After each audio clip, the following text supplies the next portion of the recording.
Okay, so as you know, I invited you back for our Yeah. Let's Talk About Mental Health series. So Yes. let's just kind of I know that we had a great conversation last time you were on, and we did actually touch on some of this, but we're going Mhm. to touch on it again and have a conversation around it. A time of it's either struggling with mental health, not having a hard time achieving mental wellness for you or a loved one. Tell us about that. Mhm.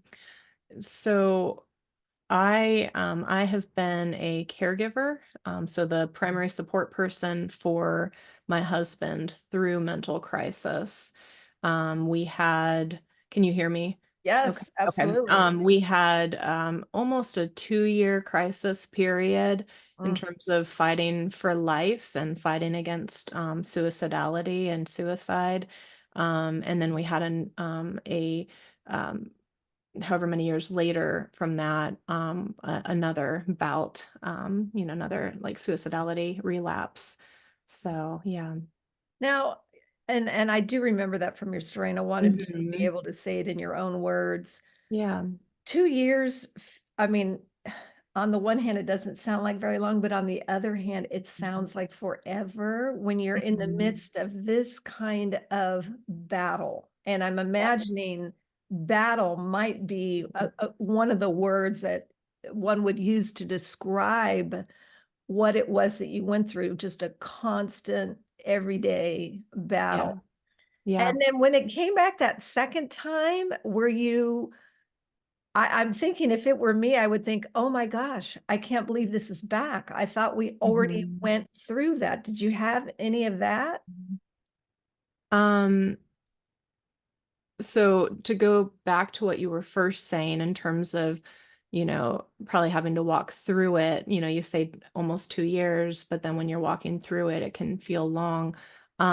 With that, I would say absolutely, because one of the things I wanted to share is when you find out that that you are struggling with like significant mental health issues and thoughts of suicide, or you find out your loved one is struggling with that, you don't know how long that's going to last. Mm, And so for me, when I found out that my husband did have thoughts of suicide and was struggling with that. I didn't know if it was going to be a day, or if it was going to be like 3 months, a year, 5 years, forever. I didn't know oh, how long it was going to go on. And and so just trying to walk through it bit by bit, oh, is that's good. incredibly important so that you can, almost have that endurance to keep going. Because you're, as you said, it's a battle, and you are working for life, and you're fighting for life, and it's just each day, each moment, that you are fighting in that. And how long did I mean, how did you even in practical terms get to that, like, not just philosophy, but that reality of like the bit by bit part? Because Mhm. you know that when you're like you say, when you enter into it, you're thinking, "Oh my gosh, how long? How long will this struggle, this battle be going on?" Mhm. I mean, did you find other people or resources? Or I mean, I know you have a very strong faith, which I know Mhm. helped tremendously. Tell me about that. In terms of going through it, so I mean, to back up, I didn't know that he dealt with thoughts of suicide when I found out that he was dealing with PTSD, because he Okay, didn't tell me at first. okay, He wasn't. I think he was telling me about the nightmares that he was having from right. combat trauma. But when I asked him, and again, when your loved one is struggling with something serious, to ask those questions, Okay. and to make sure to ask that question of, I just want to ask, have you had any thoughts of harming yourself or any thoughts Uh, of suicide? and then they'll tell you whether yes or no. And then if they said no, and emphasizing that, hey, just let me know, please, if you do. So anyhow, it was a couple months period between those two. But yeah, I didn't, I could, yes, I said endurance and having endurance in it, but and not knowing how long it was going to last. But in finding out that he had, that he was fighting suicide and fighting against thoughts of suicide, it was really a every day in the thick of it. Every day, checking in with him and choosing to be a support without being overbearing. Finding out if he had any increased stressors in his life, things that could increase risk of, Right. of feeling overwhelmed and then not knowing what to do with it and then beginning to head down, like a suicide thought pathway. Right. And so it was just a slow, um, arduous everyday walk, I guess. And in being a caregiver of suicidality, and suicidality, that term kind of encompasses anything that would have to do with suicide. So suicidal thoughts, ideation, intention, attempts, etc. But caregiving for that is just yeah, it's slowly checking in and Checking in. That's very yeah, good. checking in, and then also being aware. So like researching and educating myself was very important to educate myself on what even to look for, signs of suicide or increased risk so that I could hopefully identify if there was one, uh, Right. you know, Right. and know what to do. Did you ever feel, I mean, of course I insert myself into this, thought process of, gosh, how would I deal with that, blah, blah, blah. And I'm just wondering, did you at any point feel responsible? I mean, for the Mhm. outcome? I mean, I don't know Yes. how you work around that. Yes. Yes. Um, yes, it's an all-consuming um battle because you're you're fighting against death all the time. Mhm. You're facing death and death is almost like taunting you, if you will. Right. It's there and it's present in terms of feeling responsible, um not wanting to miss something. Yeah, Ah, was a huge piece, in terms of caregiving against suicide and not ob and not being able to get in my husband's head and know beyond a shadow yeah, of a doubt, right. you can ask, but they have to choose to tell you. And so if Right. they don't tell you for whatever reason, then, you don't wanna miss anything. And so, yeah, there was Right. definitely a sense of responsibility, and not wanting to miss something and have it be, devastating. Right. Well, that's such an important point that they have to choose to tell you. I mean, you can be as Mhm. supportive as you want. You can read books, do research, talk to people, all of that. But at the end of the day, if that loved one is not willing to be just a little bit vulnerable, a little bit transparent, and be forthcoming, even in the smallest way, for you to understand the reality, then it's you can't do it for him. I guess it's just like raising Mhm. kids, all these things that you want to impart in your children. And then again, there's still that fork in the road where they have to choose for Mhm. themselves. Mhm. And Um, I Go w ahead. I will sorry, I would on that, I would say,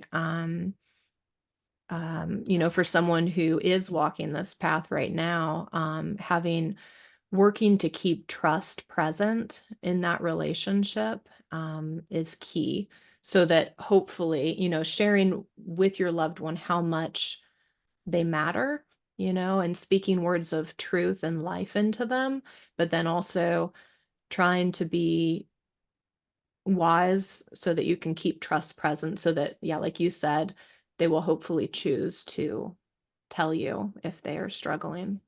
All right, and let's remind the listeners, the PTSD is because your husband served in our military. Can you tell us, Mhm. like Mhm. what branch and his tours of duty or what have you? Um, so I kind of Or only or touched not, or briefly. not. Yeah, I touched briefly. So he was in the Air Force, and he served, yeah, and he was Okay. deployed, and a buddy died by IED explosion. Oh, And when he came home, he compartmentalized that. He didn't realize it was trauma. And yeah, then you fast forward many, many years later, and it began to basically torment him in these nightmares that he couldn't get away from. And so he tried to fight against it on his own, um, right, by, yeah, seeking out and, sleep medication or, what have you to try to help himself to be able to face sleep and face that. Yeah. And then I think he did that for about a year before I discovered um, right, and found out that he was struggling with this, and then I was able to come on board. Yeah, right. yeah. Well, I'm just sitting here marveling at the walk that you two have had together and how God has used it for good. Hmm. I those are the kind of things that only he can do. I mean, clearly neither one of you would ever said, "Oh, okay, I'll volunteer for that duty." I mean, No, knowing no. the cost, because the cost is so high.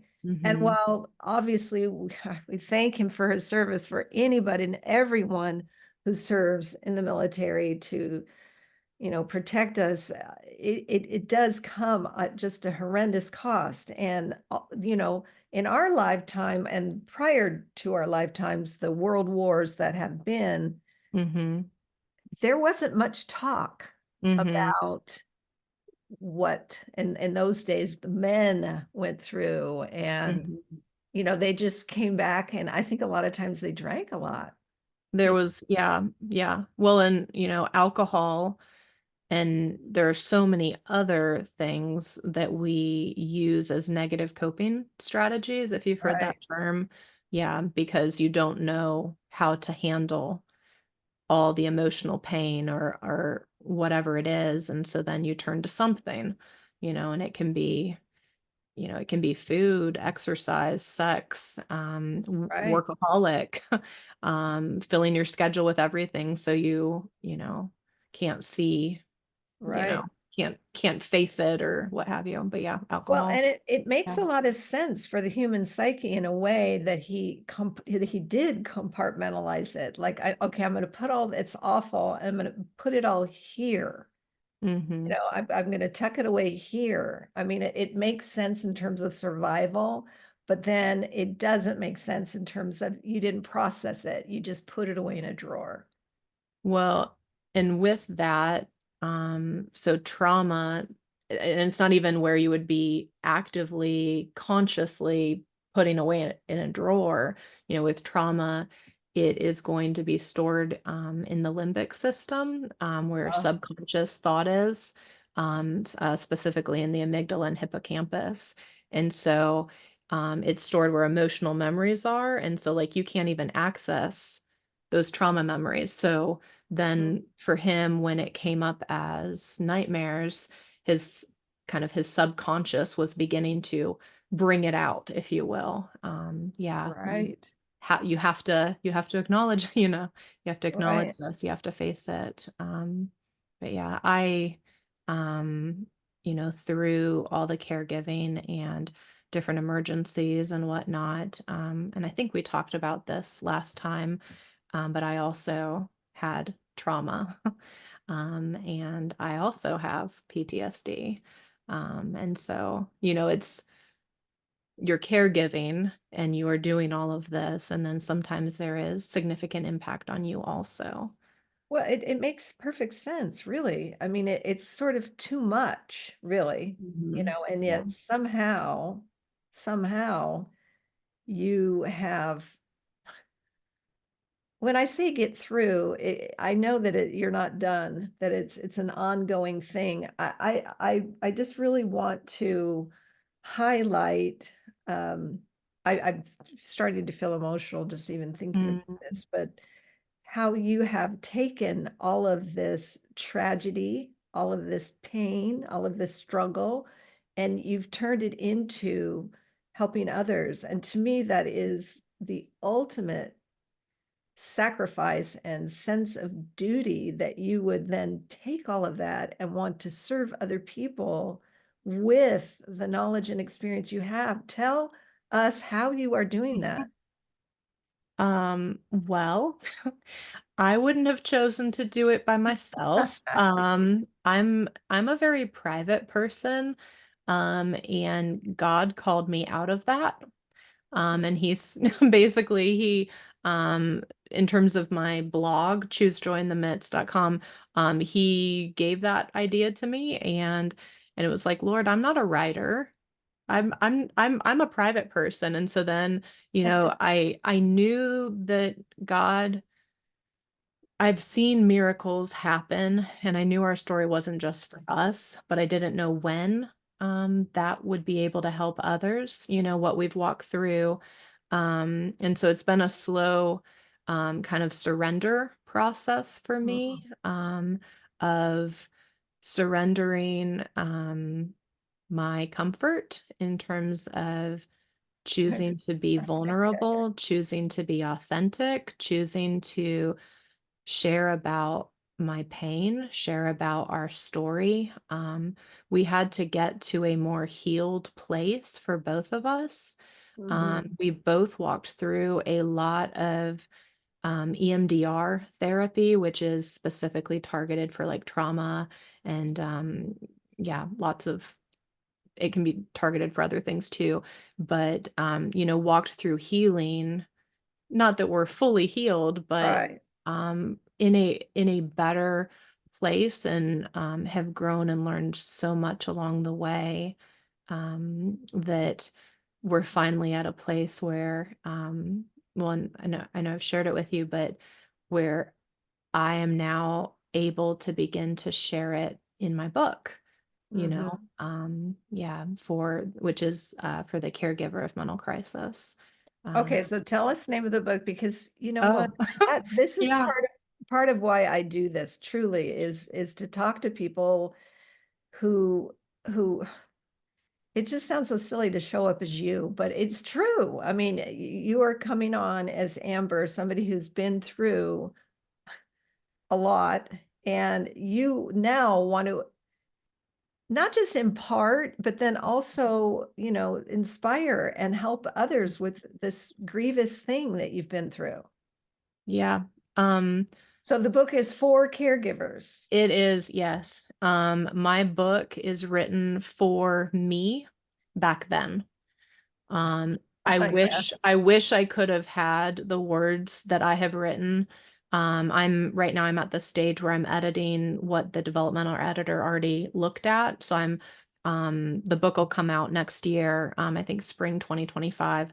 And it had an old title, but that title didn't fit. The new title, as the book has grown and become what it's supposed to be. The book is called The Forgotten Caregiver of Mental Crisis. Oh, So yeah, The Forgotten Caregiver of Mental Crisis. And oh, wow. the caregiver of mental crisis is forgotten even by themselves, um, Mm. because the focus is so strongly on the one who is struggling and who has the suicidal thoughts and Ah, attacks and whatnot, that there's such urgency surrounding that person and what they need, that you're kind of on the outskirts, you're doing so much and you're giving everything you have. You're not taking care of yourself because there's not time. And Mm. typically, you are feeling desperate, you feel alone, and you're not really sure of the way forward, but you're fighting with all you have. Um, Right. and so you need support. You need a friend to come alongside, which is really what my book is. Yeah. Right. So in your book, you're not just I don't want to say just, you are telling your story. Within that story, you are also offering guidance and Mhm. um Mhm. I'm going to say advice. You're Mhm. giving practical things Yes. that that caregiver can do, and I'm Mhm. imagining that self-care is a part of that, right? Yes. Yes, definitely. Presently, my book is divided up into 3 sections. The first part is caring for your loved one, so really focused on that, and, um, suicide support and knowledge and whatnot and trauma and such, and then the next part is caring for yourself, the caregiver, and then the last part is kind of like a balanced, looking forward, as the caregiver and the loved one. Yeah. So Yeah. it really ends with a lot of hope, right? It does, and then also kind of how, as hopefully as you both have healed, and which is the desire, how can you navigate that somewhat? Yeah, Right. there's some redemption Yeah. there. Yeah, Oh, love it. yeah, I love it. but yeah. That's, gosh, that's kind of the whole point, right? Is to, Mhm. like you say, you're not done. We're never done, not till that last breath, and then that's Yes. a whole different story altogether. You are in this, and you are like you were saying before. You're at a healed, not as in past More tense, healed but you're place. Yeah. healing, and Mhm. maybe we could say a big chunk of it has been achieved, and so now you both want to share that so that other people can be Mhm. helped. I Yeah. think it's Well, and oh, so go moving. ahead. No, I just it's so moving, Amber. What you're doing is Well, so thank very you. moving. I just Yeah. taking that pain and turn it into something positive is it's there aren't enough words, or Mhm. I just can't fully describe how I feel right now, having had this Mhm. conversation. Well, Very thank you for that. inspired, Yeah. yeah, Yeah. inspired and hopeful, very hopeful for those people out there. Now, where can people find you? Because, Mhm. maybe some people can't wait until spring Yeah. of next year. Well, and I just started it so on Instagram, definitely. I think it's on my Facebook, Choose Joy in the Midst. But I have a link and I can share it with you. I have a link for my book interest waitlist already. So it's kind of like the people who really want to know about the book and are hoping to share it with others. And so I have a link for my book interest waitlist. And then on my website, choosejoyinthemidst.com, you can, read my words. You can get on my newsletter. That's the best way. You can get on it through my website, through Instagram, Facebook, etc. Right. Yeah. Yeah. How often does your newsletter come out? Is it like a predictable, or kind of just whenever you're About ready? monthly, Okay. yeah, when I was in heavy heavy writing of the manuscript, it kind of paused for a little bit of that. But now we are moving forward. My book interest wait list, I actually just sent in the first email out to them today, and I'm hoping to do that weekly, and Oh, then the good. newsletter more Good. once a month, Yeah, such like that. Yeah. that's great. And so Um, you and your husband are at a much better place today. And can we ask how he's doing? He's doing well. Good. You know, faith is a big part of his life presently, which is a huge and necessary part of doing well, but also from a mental health perspective. Yeah, there's a lot of hope and goodness, as I um, look at our life, and while we are trying to grow toward goodness, I guess. Mhm. Oh, Yeah. beautiful. In terms of him in the book, I did want to say, because some people will ask me, which is a definite answer or question that should be asked is, what does your husband feel about it? And yeah, he fully believes in the book, and he wants healing for other people also, which is why he is okay with me sharing vulnerably about both of us. That is that's a big responsibility to, to navigate and pray over and try to determine what should be shared. And then obviously ask him, hey, are you comfortable with this? Right. So yeah, yeah, Well, tell him thank you. yeah. Thank you from me for sure. Yeah. It takes a lot of courage, and then, but that's how we're going to kind of break down some of the stigma of all of Hmm. this. He did Hmm. not ask for this. It No, I didn't didn't ask for either. didn't either. And Nope. so that's part of, I hate that word, I shouldn't say I hate. I'm not a fan of that normalizing word. I love what it means, Mhm. but the word normal, Normalizing stigma. there isn't. I just don't think there, Mhm. I don't know, we could say average or whatever, but I Mhm. mean, I just don't think there's normal, really. I mean, everybody Mhm. gets to be whoever they are. But in order to kind of break down some of what goes around Mhm. mental, Yeah, illness, we need to talk about it. And we that's the whole do. point for the series. Mhm. We do need. Amber, yeah, Yeah. we need to talk about it. So having Yeah. conversations like this, I feel are important to get that word out. Mhm. And I'm very excited to, to hear that your book is coming out soon. And we'll have to have you back on That'd be amazing. Yeah. when it's, Yeah. really out there. And so grateful that you've turned all that pain into, and your husband, into something positive that can be really helpful to others. Mhm. Thank you, Rochelle. It's been such a pleasure to have you again, Amber. Thank you so much. Thank you.